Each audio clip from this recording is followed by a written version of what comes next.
السلام علیکم ورحمۃ اللہ وبرکاتہ. میں ہوں ڈاکٹر وسیم احمد خان اور میرے ساتھ تشریف رکھتے ہیں پروفیسر ڈاکٹر عاطف یعقوب صاحب. ڈاکٹر عاطف یعقوب صاحب گورنمنٹ کالج یونیورسٹی لاہور میں زوالوجی ڈپارٹمنٹ کے چیئر پرسن رہ چکے ہیں. تو ان کا ٹینیور مکمل ہوا, اب ہمارے دوسرے کولیگ ہیں چیئر پرسن. تو یہ میرے ایم فل کے کلاس فیلو بھی ہیں, پی ایچ ڈی بھی ہم نے اکٹھے کی. تو ان کی جو اسپیشلائزیشن ہے وہ ہے انوائرمنٹ. تو آج ہم ڈاکٹر صاحب سے انوائرمنٹ کے متعلق ایک دو باتیں کریں گے. خاص طور پہ جو چرچا ہر طرف ہے کلائمیٹ چینج, شور مچا ہوا ہے کہ کلائمیٹ چینج ہو رہی ہے. تو جو ٹیچر حضرات ہیں یا اسٹوڈنٹس ہیں یا جن کی educational back ground biological science کی ہے یا انوائرمنٹ کی ہے, وہ تو سمجھتے ہیں کہ کلائمیٹ چینج کیا ہے, لیکن عوام الناس کو شاید علم نہیں کہ کلائمیٹ چینج کیا ہوتی ہے. تو آج ہم ڈاکٹر صاحب سے پوچھیں گے کہ ڈاکٹر صاحب آپ بڑے آسان الفاظ میں, سادہ الفاظ میں ہمارے دیکھنے والوں کو ذرا بتائیے گا, سمجھائیے گا کہ کلائمیٹ چینج ہے کیا. اردو میں اگر اس کی ٹرانسلیشن کرے تو موسمیاتی تبدیلی ہے. تو اس کے بارے میں ذرا بتائیے پلیز. جی, موسم ایک تو تبدیل ہوتے ہیں کہ سردی ہے, گرمی ہے, بہار ہے, خزاں ہے, اور ہمارے یہاں پہ مروج موسم رہے ہیں. لیکن ہم یہ دیکھتے ہیں کہ جیسے ہمارے بچپن کا وقت تھا اور اس وقت اکتوبر نومبر میں ہم پنکھے نہیں لگایا کرتے. ڈاکٹر صاحب اس وقت میں نہیں ہوتا تھا آپ کے بچپن میں بعد میں ہوا. اچھا. تو اسی طرح سے ہم اپریل کے موسم میں یا مارچ کے موسم میں بھی پنکھے تقریباً ابھی تک نہیں شروع ہوتے تھے اور اس کے بعد شروع ہوتے تھے. اب جب ہم دیکھتے ہیں تو اب وہ والی بات نہیں ہے.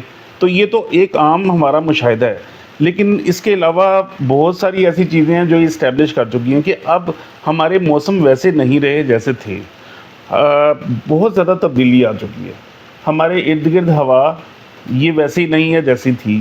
ہمارے پانی کے وسائل, ہمارے دریا, ہمارے ندی نالے, ہمارے سمندر, ہماری سوائل, ہر جگہ پہ انوائرمنٹ تبدیل ہو چکا ہے. اس کے ہمیں بہت سارے ثبوت بھی ملتے ہیں. ڈاکٹر صاحب آپ کے کہنے کا مطلب یہ ہے کہ فضا تبدیل ہو گئی, دریاؤں کے رخ بدل گئے, گرمی سردی اوپر نیچے ہو گئی.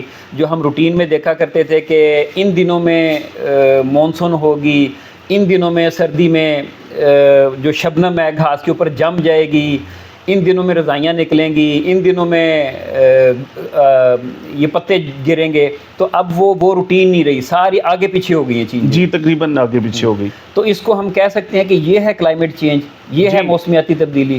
جی. تو ڈاکٹر صاحب اس کی وجوہات کیا ہیں, مختصراً بتائیے گا کہ یہ کیا عوامل ہے جس کی وجہ سے یہ ساری شفٹ آ رہی ہے, تبدیلی ہو رہی ہے. جی, ایک تو پوری دنیا کا جو ایوریج ٹیمپریچر ہے یہ اوپر جا چکا ہے, اور جس طرح سے یہ اوپر جا رہا ہے اسٹڈیز ہمیں یہ بتاتی ہیں کہ رواں صدی کے آخر تک یہ ٹیمپریچر کم سے کم 2 ڈگری سیلسیس اوپر جا سکتا ہے. رواں صدی کے آخر تک یعنی کہ 2090 کی دہائی تقریباً, یعنی آج سے کوئی 80 سال بعد, 70 سال بعد, 2100 سال, سن 2100 ہوگا سال کا, اور تقریباً یس آپ ٹھیک کہہ رہے ہیں 70 سال یا 80 سال کے بعد. تو ڈاکٹر صاحب اس وقت تو ہم نہیں ہوں گے, ہمیں اس کے بارے میں فکر مند ہونے کی کیا ضرورت ہے. دیکھیے, یہی بات ہے کہ ہم اپنے انوائرمنٹ کو اس طرح سے استعمال کر رہے ہیں, اپنے وسائل کو ایسے استعمال کر رہے ہیں کہ ہم اگلی نسلوں کے لیے کچھ بھی نہیں چھوڑ کے جا رہے ہیں. تو یہ بڑی اہم بات ہے کہ کوئی بھی اسپیشیز کا رہنا ضروری ہوتا ہے. انڈیویجولز آتے اور چلے جاتے ہیں, اور یہ تو ایک نیچر کا اصول ہے. اچھا ڈاکٹر صاحب, آپ بات کر رہے تھے کہ اس کے عوامل کیا ہیں, کیوں یہ تبدیلیاں آ رہی ہیں, دریا اپنے رخ کیوں بدل رہے ہیں, اور ہوائیں گرم کیوں ہو رہی ہیں, ٹیمپریچر رائز کیوں ہو رہا ہے, گلیشیئر میلٹ جو ہمارے گلیشیئرز ہیں وہ کیوں پگھلتے چلے جا رہے ہیں, اس کے عوامل کیا ہیں, وجوہات کیا ہیں. جی, ایک تو قدرتی عوامل ہوتے ہیں جو کہ ہمیشہ سے رہے ہیں, اور موسمیاتی تبدیلیاں کوئی نئی بات نہیں ہے, ہوتا رہتا ہے. کبھی ایسا بھی ہوا کہ پوری دنیا کے بہت سارے حصوں کے اندر برف ہی برف ہو گئی اور گلیشیشن کا ٹائم آیا, اور کبھی ایسا بھی ہوا کہ بہت زیادہ گرمی ہو گئی پوری دنیا کے بیشتر حصوں میں. لیکن یہ تبدیلیاں بہت آہستہ آہستہ آتی تھیں.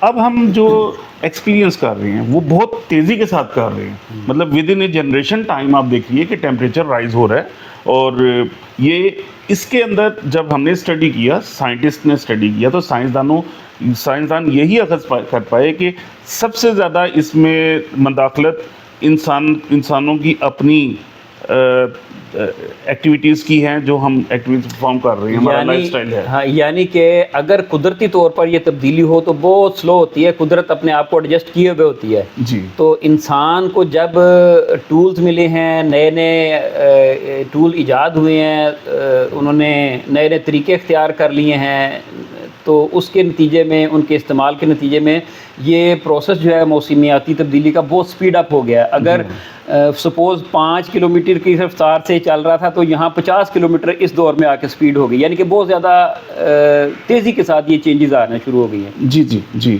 اس میں ڈاکٹر صاحب دو چار موٹی موٹی مثالیں دیں. جی جی. ایک تو انسان کی ٹیکنالوجیکل ڈیولپمنٹ، ٹیکنالوجی بہت زیادہ آگے چلی گئی ہے، آٹو موبائلس بہت زیادہ یوز ہو رہی ہیں. آٹو موبائلس کی بات کی، اس میں جو فوسل فیول برننگ ہے، گاڑیوں میں جو پیٹرول ڈلنا شروع ہوا، ڈیزل ڈلنا شروع ہوا، کوئلہ جلنا شروع ہوا، اس کے نتیجے سے جو ایگزاسٹ ہیں، جو گیسز ہیں، گرین ہاؤس گیسز ہیں، یہ پہلے نہیں ہوتی تھی. پہلے نہیں ہوتی. یہ جب یہ آٹو موبائلز آئی ہیں تو یہ چیزیں تب آئیں. جی ہاں. جی. ہم ایک نام لیتے ہیں گرین ہاؤس گیسز. جی. یہ وہ گیسز ہیں جو ہوا میں اگر داخل ہوتی ہیں تو ہوا کا درجہ حرارت بہت زیادہ بڑھا دیتی ہیں، جس کے اندر کاربن ڈائی آکسائڈ ایک بہت نوٹوریس گیس ہے، بڑی مشہور گیس ہے. صرف آپ کو یہ اتنا بتا دوں کہ پچھلے 1.5 سال میں، معذرت آپ کی بات کر رہا ہوں، کاربن ڈائی آکسائڈ آپ نے کہا بڑی نوٹوریس گیس ہے، نوٹوریس سے کیا مراد ہے؟ مطلب مشہور ہے، برے معنوں میں مشہور ہے. لیکن آپ پودوں سے پوچھ کے دیکھ، کسی پودے کے سامنے بات کریں کہ یہ بڑی نوٹوریس، تو پھر پودے کیا کہیں گے اس کے بارے میں؟ دیکھیے نوٹوریس آج کی دور میں ہم اسے کہہ رہے ہیں کہ جہاں پہ اس کی کنسنٹریشن 0.035% ہوا کرتی تھی آج سے کوئی لگ بھگ 150 سال پہلے، آج اس کی کنسنٹریشن ہوا میں 0.04% ہو گئی ہے. پہلے کتنی تھی؟ 0.035%. 0.03 اب کتنی ہے؟ 0.04 تک چلی گئی ہے. تو یہ اتنا رائز 1 صدی میں آ جانا یا 1.5 صدی میں آ جانا، اس کی بڑی اہمیت ہے. اس سے ایوریج گلوبل ٹیمپریچر، پوری دنیا کے ٹیمپریچر بڑھا، جس کی وجہ سے گلیشیئرز بڑی تیزی کے ساتھ انہوں نے میلٹ کرنا شروع کیا، اور دریاؤں میں بڑی تیزی کے ساتھ طغیانی آئی اور سیلاب آئے، اور دریاؤں نے اپنے رخ تبدیل کیے، اور بارشوں کے اندر بہت سارا، ان کے پیٹرن کے اندر بہت زیادہ تغیرات آئے.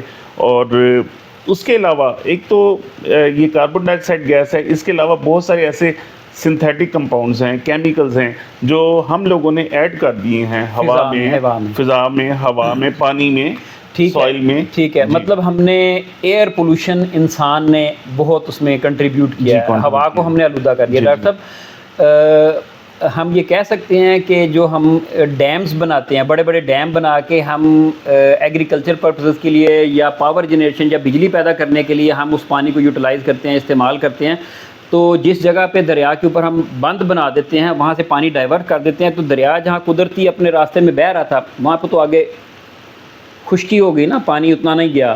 انوائرمنٹل فلو اس کو کہتے ہیں، یہ ایکولوجیکل فلو کہتے ہیں، وہ ہم نے بلاک کر دیا.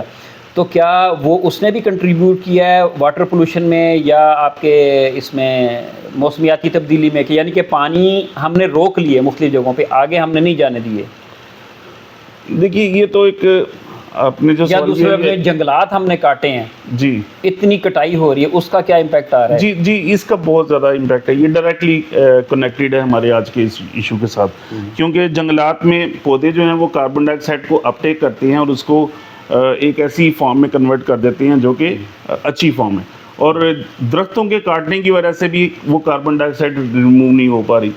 ہم بہت زیادہ پیٹرول یوز کر رہے ہیں، فوسل فیول کو یوز کر رہے ہیں، چولہے چلا رہے ہیں، اور بہت زیادہ برننگ کر رہی ہیں، جس کی وجہ سے یہ کاربن ڈائی آکسائڈ بہت زیادہ ہوا میں شامل ہو رہی ہے. ڈاکٹر صاحب یہ تو چلیں جتنی بھی خرابیاں ہیں قدرتی نہیں ہیں، یہ انسان کی مرہون منت ہے کہ انسان نے بڑی ایفرٹ کر کے اپنے ماحول کو خراب کیا، آلودہ کیا ہے، اور اس پہ بڑا خوش بھی ہے انسان آج کل کا کہ میں نے یہ کر دیا، میں نے وہ کر دیا. برائی سے لوگ چھپتے ہیں کہ ہمارے کریڈٹ پہ کوئی اس طرح کی بات نہ ہے کہ ہم نے یہ برا کام کیا، تو یہاں پہ برا کام کر کے فخر محسوس کیا جاتا ہے. یہ ایک المیہ ہے. تو ڈاکٹر صاحب اس کا حل کیا ہے؟ ایک ٹرم بولی جاتی ہے ecological footprint. Ecological footprint کیا ہوتا ہے کہ یہ کوئی گائیڈ لائن ہے کہ ہم اپنے آپ کو کس طرح محدود کریں, اپنے جو ہم کنٹریبیوٹ کر رہے ہیں, پولوشن بڑھا رہے ہیں, اس کو کس طرح ریڈیوس کریں, یہ ایکولوجیکل فٹ پرنٹ کیا ہوتا ہے؟ اس سے پہلے میں آپ کو بتانا چاہوں گا کہ ہماری سوسائٹی نے انوائرمنٹ کو امپیکٹ کیسے کیا ہے. ایک تو پاپولیشن ہماری بہت زیادہ بڑھتی جا رہی ہے اور اس کی وجہ سے ہم قدرتی وسائل کو بہت زیادہ استعمال کرنے لگے ہیں, اور دوسری طرف ایک تو قدرتی وسائل کے توازن کے اندر جتنی تیزی سے ہم ان کو استعمال کر رہے ہیں اتنی تیزی سے وہ ری جنریٹ نہیں ہو رہے. دوسری بات یہ کہ ہماری ایکٹیویٹیز کی وجہ سے بہت سارے پولوٹنٹس ہم انوائرمنٹ میں ایڈ کر رہے ہیں. کاربن ڈائی آکسائڈ ایک چیز ہو گئی, اس کے علاوہ بہت سارے کیمیکلز ہیں, ہیوی میٹل پولوٹنٹس ہیں, پیسٹیسائڈز ہیں, وہ پانیوں میں بھی جا رہے ہیں, پانیوں میں بھی جا رہے ہیں, اور ہم اپنے انوائرمنٹ کے اندر فضا میں بھی جا رہے ہیں, پانی میں بھی جا رہے ہیں. جی, تو ہم دو دھار کی جو تلوار چلا رہے ہیں, ایک تو ہم ریسورسز کو بھی کم کرتے جا رہے ہیں اور دوسری طرف ہم پولوشن کو بڑھاتے جا رہے ہیں. تو یہ دونوں طرح سے یہ جو اب ایک انوائرمنٹ ہے وہ ایک سٹریس کاز کر رہا ہے. دیکھیے ہم انسان تو ٹیکنالوجیکلی اس کو ہینڈل کر لیتے ہیں, ایئر کنڈیشن والے کمرے میں بیٹھ جاتے ہیں, لیکن یہ جو سارا سٹریس ہے نیچر کے اوپر آ رہا ہے, پلانٹس ہیں, اینیملز ہیں جو قدرتی ماحول میں رہتے ہیں, تو وہ سارا کا سارا ایکولوجیکل بیلنس ڈسٹرب ہونے والا ہے, اور ایک ٹائم آئے گا کہ ایک وقت پہ ہم لوگ بھی اس کو کوپ نہیں کر سکیں گے. تو یہ تو بات ہے امپیکٹ کی کہ امپیکٹ ہم کس طرح سے کوز کر رہے ہیں. آپ نے سوال کیا ایکولوجیکل فٹ پرنٹ. ہاں, مطلب کہ اس کو ہم منیمائز کیسے کر سکتے ہیں, یہ امپیکٹس جو ہیں. جی, انسان اپنی ایکٹیویٹیز کی وجہ سے جو امپیکٹ کوز کر رہا ہے انوائرمنٹ میں, یہ اس کا ایکولوجیکل فٹ پرنٹ ہے. یعنی وہ کچھ ایسے چیزیں, ایسے امپریشنز لیو کر کے جا رہا ہے جس کی وجہ سے وہ جو کہ ریورسیبل ہیں, جو کہ انوائرمنٹ کو ٹیمپر کر رہے ہیں, یہ اس کا فٹ پرنٹ ہے, ایکولوجیکل فٹ پرنٹ ہے. فار ایگزامپل اگر میں یہ کہوں کہ ہم نے فوسل فیول کو استعمال کیا اور وہ جتنی بھی لاکڈ کاربن تھی اس کو ہم کاربن ڈائی آکسائڈ کی فارم میں ہوا میں چھوڑ کر جا رہے ہیں, تو یہ ہمارا ایکولوجیکل فٹ پرنٹ ہے. تو اس کی اہمیت یہ کہ میں پھر وہی بات کہوں گا کہ ہم اگلی نسل کے لیے کیا چھوڑ کر جا رہے ہیں. ہم کیا اگلی نسل کے لیے ایک ایسی صورتحال پیدا کر کے جا رہے ہیں کہ جہاں پہ وہ شاید چیزوں کو مینج بھی نہیں کر پائیں گے. تو یہ آج کے ہمیں لمحہ فکری ہے. اچھا ڈاکٹر صاحب, یہ تو ہوگی نا کہ کلائمیٹ چینج یا موسمیاتی تبدیلی ہے, یا اس کے کیا کانسیکوینسز ہیں, ریزلٹس کیا ہیں, اس کے ہیزرڈس کیا ہیں یا نقصانات کیا ہیں. تو دیکھیں کوئی بھی مسئلہ ایسا نہیں ہے جس کا کوئی حل نہ ہو, سولوشن نہ ہو. تو حالات کتنے بھی خراب ہو جائے, ہر جگہ پہ کوئی نہ کوئی ایسی آپشن ہوتی ہے کہ ہم ان کو ریورس کر سکتے ہیں.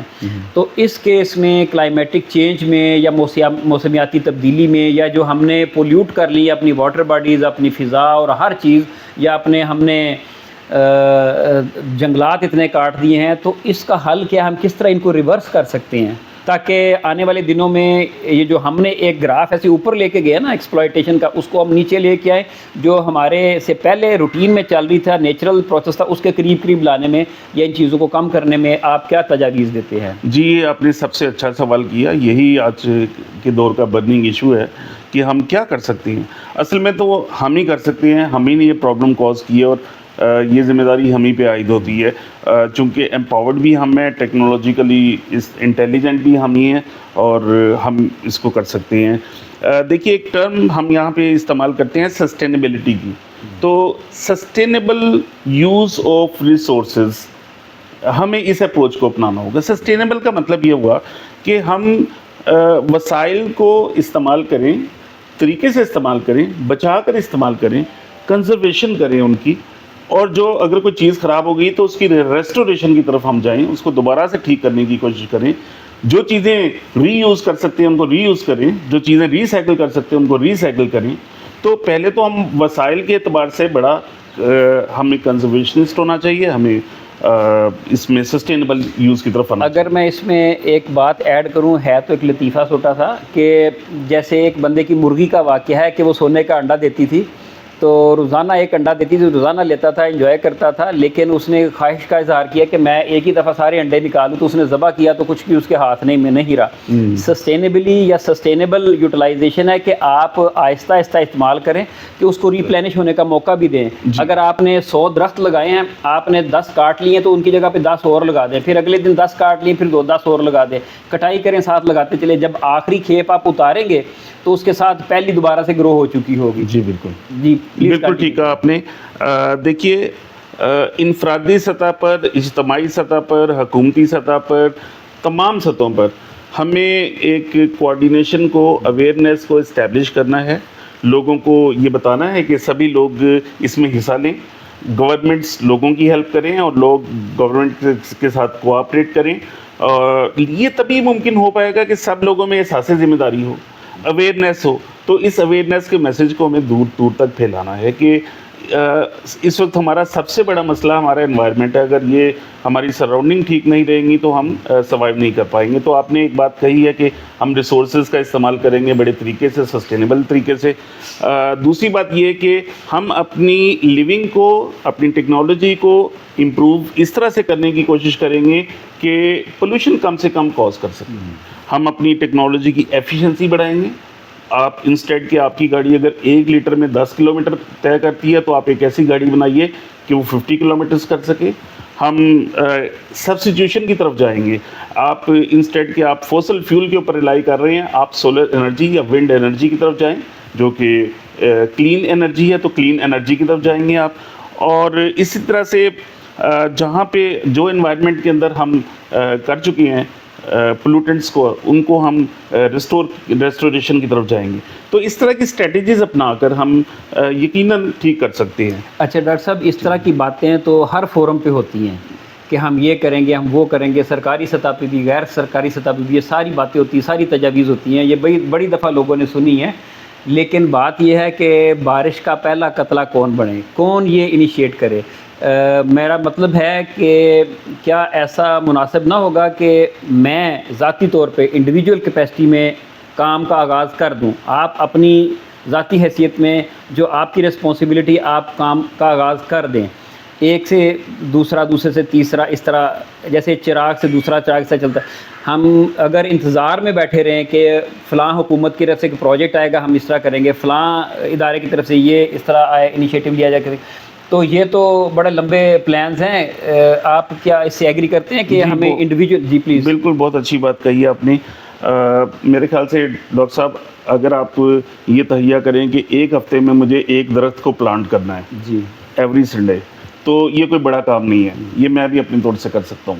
اور اگر ہر انڈیویجول اس طرح کی چھوٹی چھوٹی ذمہ داری لے لے, ایک مہینے میں ایک ٹری کو پلانٹ کر دیں, یہ ایک چھوٹی سی بات ہے, لیکن دیکھنے میں اس کا انوائرمنٹ پہ بہت زیادہ اثر آنے والا ہے.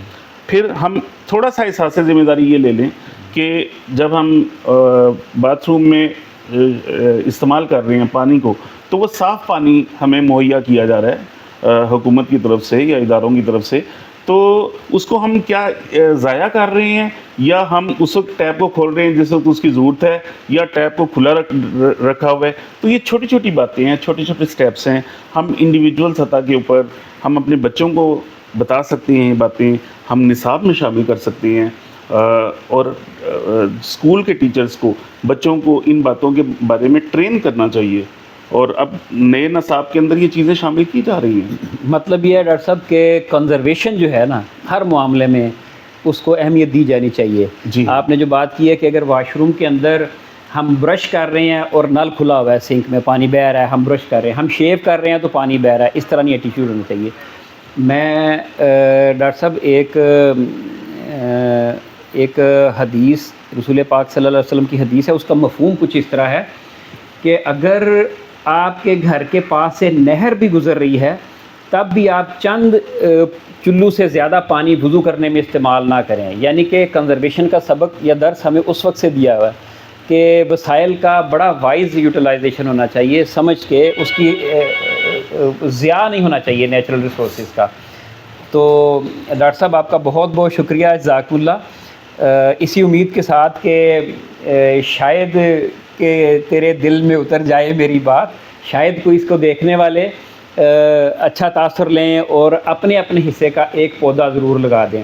ایک درخت آپ لگائیں گے، درخت لگانا کوئی ایشو نہیں ہے. آپ نے گھر میں جامن کھائے ہیں، آم کھائے ہیں، اس کی گٹھلیاں سنبھال کے کسی شاپنگ بیگ میں ڈال لیں، باہر کسی جائیں کسی جنگل میں پھینک دیں، برسات آئے گی خود بخود اگ جائیں گے. اگر آپ پلانٹ طریقے سے کہیں نہیں لگا سکتے، آپ کے پاس جگہ نہیں ہے، تو ایک درخت لگایا ہوا آپ کا یقین کریں صدقہ جاریہ ہوگا. آپ اس کی رکھوالی کریں، اس کو بڑا کر دیں. اس کے اوپر کتنے انسیکٹس، کتنے ریپٹائلز، کتنے برڈز، کتنے میملز، گلیریاں، یہ کتنے اس کے اوپر ڈیپینڈ کریں گے. کتنے پرندے اس کے اوپر آپ کو گھونسلے بنائیں گے، ان کے بچے آئیں گے. کتنے پرندے ان کے پھل سے اپنے پیٹ بھریں گے. تو یہ ایک صدقہ جاریہ ہے. جب تک اس سے اللہ کی مخلوق فائدہ اٹھاتی رہے گی، آپ کے نامہ اعمال میں لکھا چلا جاتا رہے گا. تو ہم کم از کم یہ کر سکتے ہیں کہ کم از کم ایک پودا ضرور لگا لیں. ڈاکٹر صاحب آپ کا بہت بہت شکریہ، جزاک اللہ. جی شکریہ.